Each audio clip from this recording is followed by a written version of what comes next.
Sa kabila ng patuloy na pagbaba ng level ng tubig sa Angat Dam, tiniyak naman ng Manila Water na mananatili ang supply ng mga nasa East Zone. Bukod raw kasi sa Angat Dam ay may ilang dam pa rin na pinagkukunan ng tubig. Naritong balita ni Catherine Landicho. Siniguro ng Manila Water na tuloy-tuloy ang kanilang serbisyo sa supply ng tubig sa kanilang mga customers sa E-Zone. Ito'y sa gitna ng pagbaba ng antas ng level ng tubig sa Angat Dam dulot ng El Nino.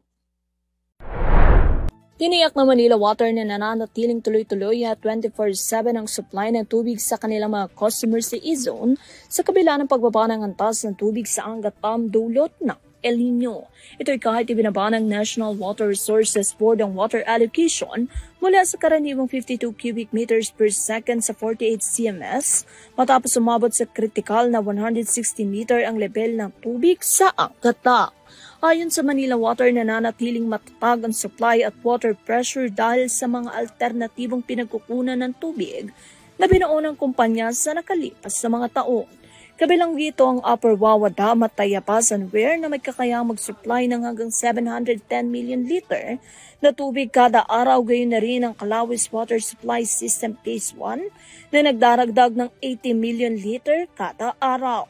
Nagkatutulong din sa supply mga pasilidad na kumukuha ng tubig mula sa Laguna Lake, kabilang ng Cardona Water Treatment Plant na may kapasidad na 110 million liter at ang East Bay Phase 1 Treatment Plant na may karagdagang 50 million liter kada araw.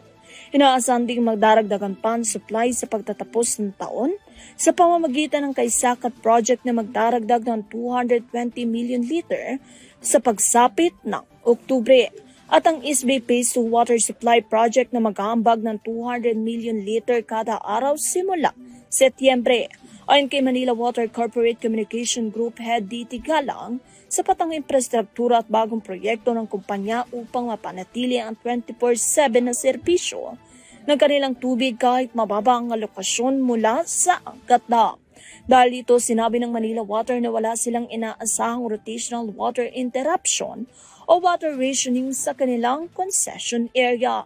Gayunpaman, hinihikayat pa rin ng publiko na maging responsable sa paggamit ng tubig upang matiyakan sapat na supply habang nagpapatuloy ang epekto ng El Nino na maaaring umabot hanggang unang bahagi ng taong 2027.